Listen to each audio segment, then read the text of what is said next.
एक दिन कैलाश और वह लड़की घर के बाहर बैठे जरूरी बातें कर रही थी। तभी अचानक एक आदमी वहां आ पहुंचता। उसे देखते ही कैलाश ने तुरंत पहचान लिया। सरपंच जी, आप इस गांव में क्या बात है, बताइए। और आपने ये कैसा हाल बनाया है, क्या परेशानी है? गांव में सब ठीक है ना? नहीं कैलाश, गांव में अब कुछ भी ठीक नहीं है। सब कुछ बिखर चुका है। उस दिन हमने पैसों के लिए तुम पर चोरी का झूठा इल्जाम लगाया था, और जिस दिन से तुम गांव छोड़कर आए हो उस दिन से यहाँ हालात बिगड़ते ही जा रहे हैं। समझ नहीं आता यह सब कैसे और क्यों हो रहा है। ये तो सब सच है। मेरी ईमानदारी पर शक करके तुम लोगों ने मुझ पर चोरी का इल्जाम लगाया था। क्या इतना भी भरोसा नहीं था मुझ पर?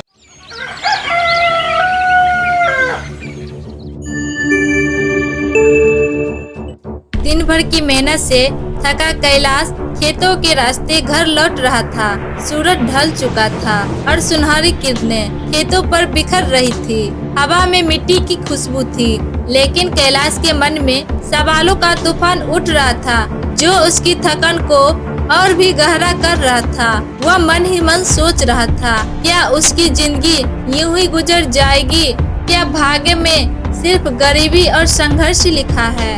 अचानक उसकी नजर एक खूबसूरत खरगोश पर पड़ी। उसे देखते ही कैलाश के होठों पर मुस्कान खिल उठी।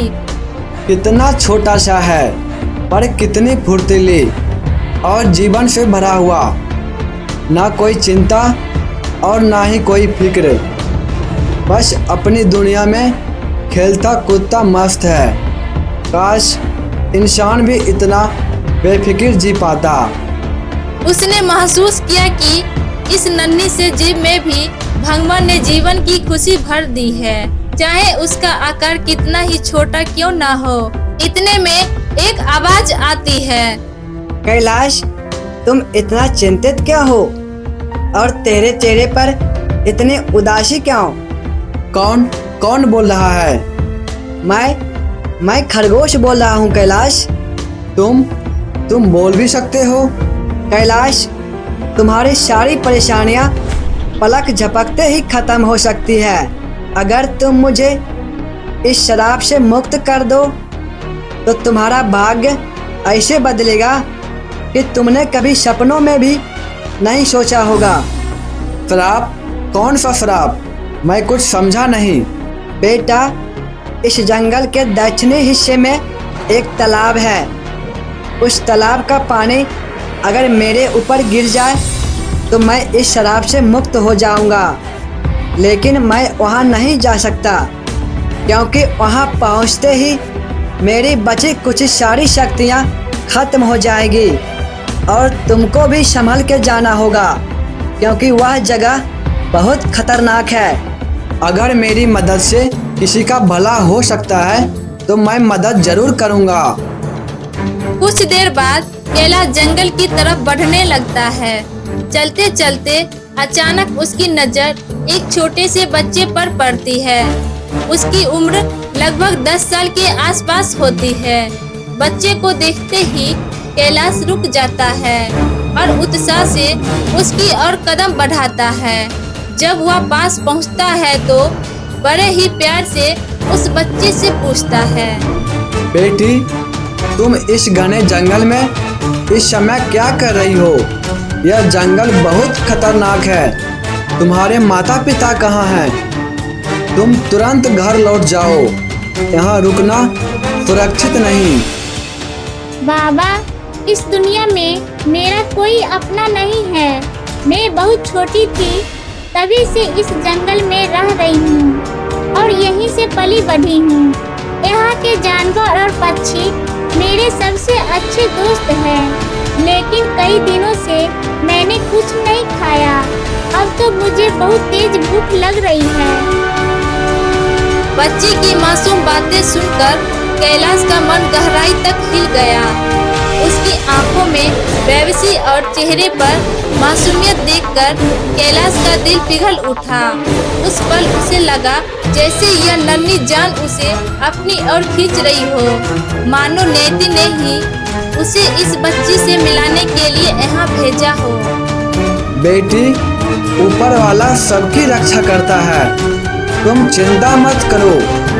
पहले मैं तुम्हें खाना खिलाता हूँ, तुम बहुत भूखी होगी ना। ऐसा कहते ही कैलाश उस बच्ची को साथ लेकर अपने घर की ओर चल पड़ता है। उसकी मासूमियत ने कैलाश का दिल इस कदर जीत लिया कि वह पूरी तरह से उसमें खो गया। उसे यह भी याद नहीं आ रहा था कि थोड़ी ही देर पहले एक खरगोश से उसे अपने श्राप में मुक्ति दिलाने के लिए कहा था। कैलाश बच्ची को अपने घर ले आया। उसने तुरंत रसोई में जाकर उसके लिए भोजन तैयार किया। बच्ची कई दिनों से भूखी थी। जैसे ही खाना सामने आया, उसकी आंखों में चमक आ गई। वह धीरे धीरे खाने लगी, मानो हर निवाले एक साथ उसकी थकान और पीड़ा मिट रही हो। कैलाश एक और बैठा उसे देखता रहा। उसकी मासूमियत और भूख से भरा चेहरा देखकर कैलाश का मन बार बार कह रहा था, यह बच्ची मुझे क्यों मिली? क्या ऊपर वाले ने इसे मेरी जिंदगी में किसी कारण से भेजा है? बाबा, बहुत दिनों बाद इतना अच्छा खाना खाया है, आपका धन्यवाद। कैलाश के होठों पर हल्की मुस्कान आई, लेकिन उसके दिल में गहरी उलझन थी। खरगोश की कई बात उसे धीरे धीरे याद आने लगी। उस बच्ची को मासूम चेहरे को देखकर वह कुछ भी सोच नहीं पा रहा था। इतने में शाम हो जाती है और फिर अगली सुबह। सुना है कैलाश अपने घर एक छोटी बच्ची लेकर आया है, जिससे वह जंगल में मिला था, लेकिन मुझे यकीन नहीं होता। लगता है इसके पीछे जरूर कोई न कोई साजिश छुपी हुई है। अरे ऐसी कोई बात नहीं है, वह बच्ची बहुत मासूम और प्यारी है। मुझे तो लगता है कैलाश ने उसे अपने घर लेकर बहुत अच्छा काम किया है। वैसे भी उसे आज तक संतान का सुख नहीं मिला था, शायद इसी वजह से उसने बच्ची को अपना लिया। सोफे पर बैठा सरपंच सबकी बातें ध्यान से सुन रहा था। उसे भी यह घटना कुछ अजीब सी लगी, लेकिन वह गहरी सोच में डूब गया। मन ही मन उसने सोचा, शायद अब कैलाश के दिन बदलने वाले हैं। उसके दिमाग में और भी कई तरह की बातें घूम रही थी। उधर कैलाश अपने कामों में उलझा हुआ था, लेकिन मन में उस खरगोश से किए गए वादे की बात बार बार गूंज रही थी। इन्हीं विचारों में डूबा वह धीरे धीरे जंगल की ओर बढ़ते चला जा रहा था। वह लड़की सचमुच बहुत मासूम है, और सबसे बड़ी बात यह है कि कल मैं जिस खरगोश से मिला था, उसका श्राप का उपाय भी शायद इससे जुड़ा हो। ऐसा सोचते सोचते कैलाश जंगल की दक्षिण छोर की ओर बढ़ने लगा। कुछ ही देर में वह उस तालाब के पास पहुंच गया। तालाब का पानी साफ और चमकदार था, जिसकी सतह पर रंग बिरंगे फूल खिले हुए थे। दृश्य इतना सुंदर था कि पल भर के लिए कैलाश उसी में खो गया। वह जैसे ही तालाब से पानी निकालने के लिए आगे बढ़ा, तभी अचानक कहीं से एक भयंकर आवाज गूंज उठी। कैलाश, सावधान, यह पानी हर किसी के लिए नहीं है। जो इसके पास आता है उसे अपनी सबसे बड़ी कीमत चुकानी पड़ती है। कौन हो तुम? सामने आओ। मैं यहाँ किसी का बुरा करने नहीं आया हूँ, सिर्फ अपना वादा निभाने आया हूँ। तालाब के बीचों बीच से धुएं जैसा एक काला साया उठने लगा। धीरे धीरे वह आकार लेकर विशाल आकृति में बदल गया। उसकी आंखें अंगारों की तरह चमक रही थी और आवाज गड़गड़ाहट की तरह गूंज रही थी। कैलाश, अगर तू इस पानी को लेना चाहता है तो पहले अपनी निष्ठा और साहस साबित करना होगा, वरना यह तालाब तुझे निगल जाएगा। कैलाश गहरी सांस लेकर खड़ा हो गया। उसके मन में खरगोश से किया गया वादा और बच्ची की मासूमियत भी अब उसे समझ नहीं आ रहा था कि यह चुनौती स्वीकार करे या पीछे हट जाए। मैं यहाँ किसी स्वार्थ के लिए नहीं आया। मैंने एक निर्दोष से वादा किया है कि उसे शराब से मुक्ति दिलाऊंगा।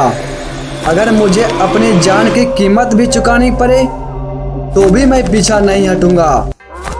ठीक है, अगर तेरी नीयत सच्ची है तो मुझे अपनी परख देनी होगी। बता तू किसके लिए अपना जीवन त्यागने को तैयार है? उस बच्ची के लिए जिसे तू जंगल से लाया है, या फिर उस खरगोश के लिए जिससे तूने वादा किया है? कैलाश एक पल के लिए मौन रह गया।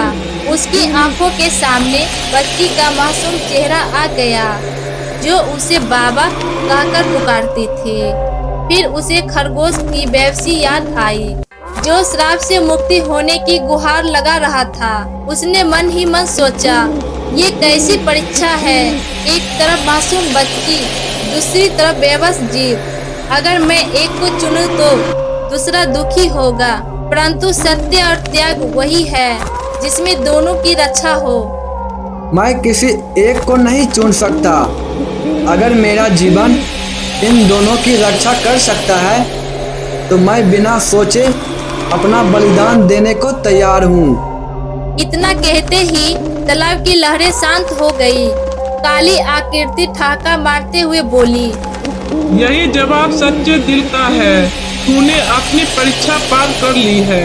अब यह जल तेरा है और इसके साथ तेरा मार्ग भी। फिर आकृति धीरे धीरे धुएं में बदल गई और तालाब का पानी पहले से ज्यादा चमकने लगा। फूलों की खुशबू चारों ओर फैल गई। कैलाश ने झुककर पानी अपने प्रात में भर लिया और मन ही मन सोचा, अब वादा पूरा होगा। खरगोश को भी मुक्ति मिल जाएगा और बच्ची भी सुरक्षित रहेगी। तालाब से पानी भरने के बाद कैलाश वहां से आगे बढ़ा। कुछ ही दूर चला था कि वही खरगोश फिर से उसके सामने आ गया। कैलाश के हाथ में पानी का प्रात देखकर खरगोश की आंखें चमक उठी और वह खुशी से उछलने लगा।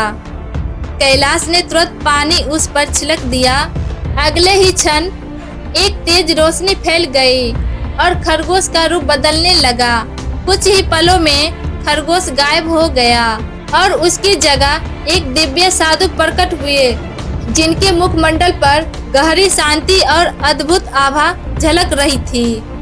कैलाश, तुमने अपना वादा सच्चाई और ईमानदारी से पूरा किया है। तुम्हारे जैसे लोग आजकल इस दुनिया में बहुत दुर्लभ है। मेरा आशीर्वाद है कि आज से तुम्हारी जिंदगी नई दिशा लेगी और अच्छे दिन तुम्हारे जीवन में अवश्य आएंगे। ऐसा कहकर साधु वहां से प्रस्थान करने लगे। साधु को जाते देख कैलाश के मन में अजीब सी शांति और संतोष की लहर दौड़ आई। वह भी खुशी खुशी अपने घर की ओर चल पड़ा। घर पहुंचते ही उसने देखा कि छोटी सी बच्ची दरवाजे पर बैठी उसका इंतजार कर रही थी। जैसे ही उसने कैलाश को देखा वह तुरंत उठ खड़ी हुई और मासूमियत से बोली, बाबा, आप कहाँ चले गए थे? मुझे डर लग रहा था। बेटी, अब डरने की कोई जरूरत नहीं है। सब ठीक हो जाएगा। कैलाश उस बच्ची से बात कर ही रहा था कि इतने में रघु नाम का एक आदमी उसके घर आता है और कहता है, कैलाश, जल्दी चलो। गांव की चौपाल पर सरपंच और गांव के सभी लोग तुम्हारा इंतजार कर रहा है। कैलाश बहुत घबरा जाता है। पता नहीं क्यों सरपंच जी मुझे बुला रहे हैं। फिर रघु के साथ कैलाश भी गांव के चौपाल की ओर चल देता है। वहां पहुंचकर देखता है तो वहां का नजारा कुछ और ही था। सरपंच के साथ कई लोग वहां मौजूद थे। कैलाश, मैं यह क्या सुन रहा हूँ? क्या तुम उस बच्ची को जंगल से इसीलिए लाए थे ताकि गांव में चोरी करवाई जा सके? जो जो सामान तुमने लिया है वह सब तुरंत वापस कर दो, अगर तुमने ऐसा नहीं किया तो तुम्हारे घर के साथ तुम्हारी जमीन भी जब्त कर ली जाएगी। कैलाश यह सब सुनकर हक्का बक्का रह गया। उसे समझ ही नहीं आ रहा था कि ऐसे आरोप क्यों लगाए जा रहे हैं। उसका दिल जोर जोर से धड़कने लगा और चेहरा पीला पड़ गया। मन ही मन वह व्याकुल होकर भगवान से प्रार्थना करने लगा। हे प्रभु, यह कैसी परीक्षा है? मैंने तो हमेशा सच और ईमानदारी का रास्ता अपनाया है, फिर भी मुझ पर यह कलंक क्यों लगाया जा रहा? मुझे सच्चाई सामने लाने की शक्ति दीजिए। उसी समय लड़की आगे बढ़ती है। उसकी मासूम आंखों से आंसू टपक रहे होते हैं। वह सबके सामने हाथ जोड़कर कहती है, गांव वालों, मेरे बाबा निर्दोष है। इन्होंने मेरा जीवन बचाया है। अगर ये ना होते तो आज शायद जिंदा भी नहीं होती। इन पर झूठा आरोप मत लगाइए। भीड़ चुप हो जाती है। सरपंच गंभीर होकर बच्ची से पूछते हैं, सच सच बता बेटी, असली बात क्या है? यह सब चोरी किसने की है? सरपंच जी, मुझे नहीं पता चोरी किसने की है, लेकिन इतना जरूर जानता हूँ कि मेरे बाबा बिल्कुल निर्दोष है। इस चोरी से उनका कोई लेना देना नहीं है। गांव में कई दिनों से चोरी हो रही है, और तो और पिछले बार सरकारी गोदाम से जो अनाज चोरी हुआ था वो भी कैलाश ने ही किया था। यह बच्ची झूठ बोल रही है। दरअसल ये सब उसी का चाल है। वह चोर है जो चोरी करके पास के गांव में सारा अनाज बेच आता है। इतने सारी बातें सुनने के बाद कैलाश पंचायत में चुपचाप सबकी बातें सहता रहा। उसका दिल अब पूरी तरह से टूट चुका था। भीतर ही भीतर वह सोच रहा था, हे भगवान, आखिर मैं ऐसा कौन सा अपराध किया जिसकी इतनी बड़ी सजा मुझे मिल रही है। इतना सब हो ही रहा था कि अचानक सरपंच ने गंभीर स्वर में कहना शुरू किया, कैलाश, तुम अब तक खुद को इस चोरी से निर्दोष साबित नहीं कर पाए हो। मुझे तो साफ लगता है कि इसके पीछे तुम्हारा ही हाथ है।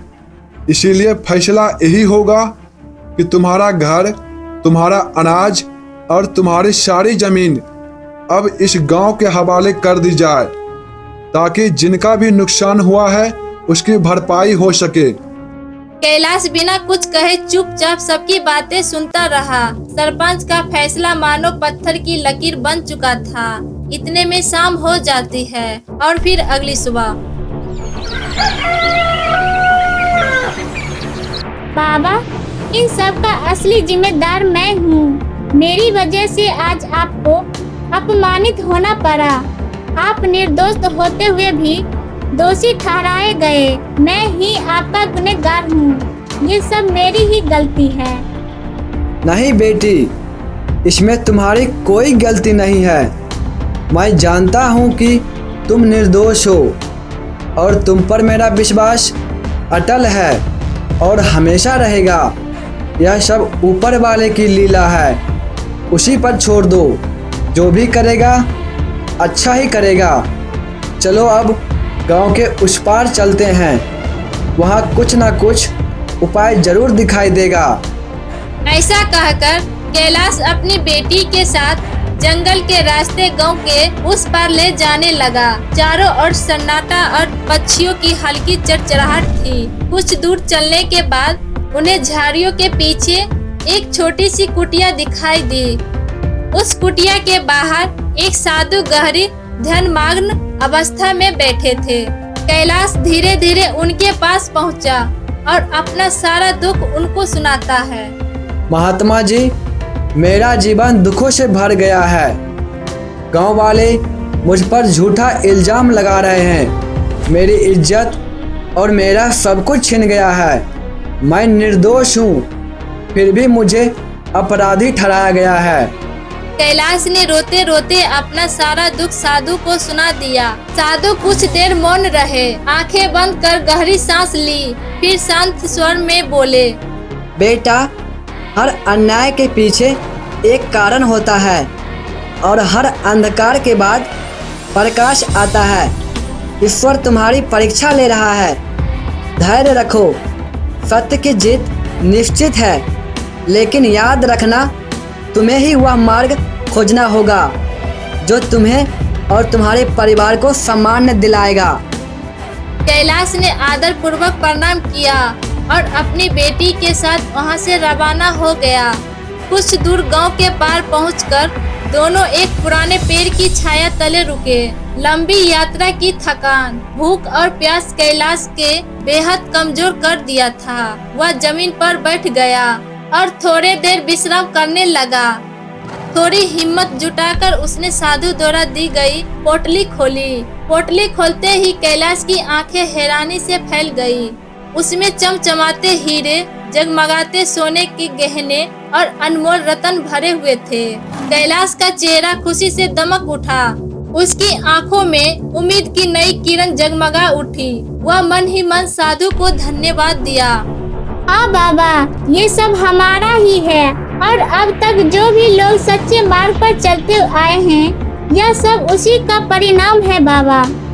कैलाश जल्दी से पोटली को बंद कर लेता है और दूसरे गांव की ओर निकल पड़ता है। वहां पहुंचकर उसने सबसे पहले उन सोने, चांदी और हीरो से अपने लिए एक सुंदर सा घर बनवाया। कुछ जमीन खरीदी और जरूरत की चीजें भी ली। जब कैलाश और उसका परिवार सुख शांति से रहने लगे, एक दिन कैलाश और वह लड़की घर के बाहर बैठे जरूरी बातें कर रही थी। तभी अचानक एक आदमी वहां आ पहुंचता। उसे देखते ही कैलाश ने तुरंत पहचान लिया। सरपंच जी, आप इस गांव में क्या बात है, बताइए। और आपने ये कैसा हाल बनाया है, क्या परेशानी है? गांव में सब ठीक है ना? नहीं कैलाश, गांव में अब कुछ भी ठीक नहीं है। सब कुछ बिखर चुका है। उस दिन हमने पैसों के लिए तुम पर चोरी का झूठा इल्जाम लगाया था, और जिस दिन से तुम गांव छोड़कर आए हो, उस दिन से यहाँ हालात बिगड़ते ही जा रहे हैं। समझ नहीं आता यह सब कैसे और क्यों हो रहा है। ये तो सब सच है। मेरी ईमानदारी पर शक करके तुम लोगों ने मुझ पर चोरी का इल्जाम लगाया था। क्या इतना भी भरोसा नहीं था मुझ पर? सरपंच जी सिर झुकाकर शर्मिंदा हो गए। हाँ कैलाश, हमसे बड़ी भूल हो गई। लालच और शक ने हमारी आंखें बंद कर दी थी। उस दिन के बाद गांव पर जैसे कोई अभिश्राप टूट पड़ा हो। खेत में फसलें सूख गई, सारे कुएं का पानी सूखने लगा, लोग आपस में झगड़ने लगे। सुख शांति जैसे इस गांव को छोड़कर चली गई हो। एक निर्दोष को गांव से निकाल दिया और अब पूरा गांव दुख झेल रहा है। मैंने तो कभी किसी का बुरा नहीं सोचा। मेरे पास जो भी आया मैंने सबके साथ बांटा, और तुम लोगों ने मुझे चोर बना दिया। लेकिन अब सरपंच ने कैलाश के आगे हाथ जोड़कर माफी मांगते हुए कहा। तभी गांव के कुछ और लोग वहां आ जाता है और अपनी गलती का साझा करने लगता है। हमें माफ कर दो कैलाश। अगर तुम वापस गांव नहीं आओगे तो शायद गांव कभी खुशहाल नहीं होगा। केवल तुम्हारी सच्चाई और आशीर्वाद ही इस अंधकार को मिटा सकते हैं।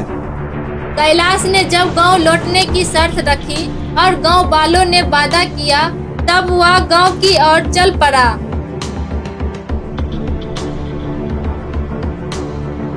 कैलाश, हमने तेरा बहुत अपमान किया था, लेकिन आज से ये गांव तेरा है।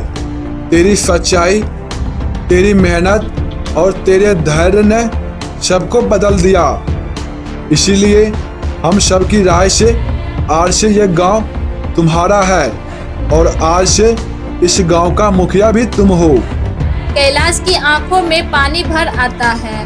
वह भावुक होकर बोला, मैंने कभी नहीं सोचा था कि जिस गांव ने मुझे चोर कहा था वही एक दिन मुझे अपना मुखिया बनाएगा। शायद यही सच है कि इंसान मेहनत और ईमानदारी से चलता है तो भाग्य खुद रास्ता बदल देता है। आज मुझे यकीन हो गया कि ऊपर वाला कभी अन्याय नहीं होने देता, बस थोड़ा समय लगता है। उस दिन से गांव में खुशहाली लौट आई, फसलें लहराने लगी, रिश्ते में मिठास आ गई और हर कोई कैलाश को न केवल बल्कि गांव की आत्मा मानने लगा।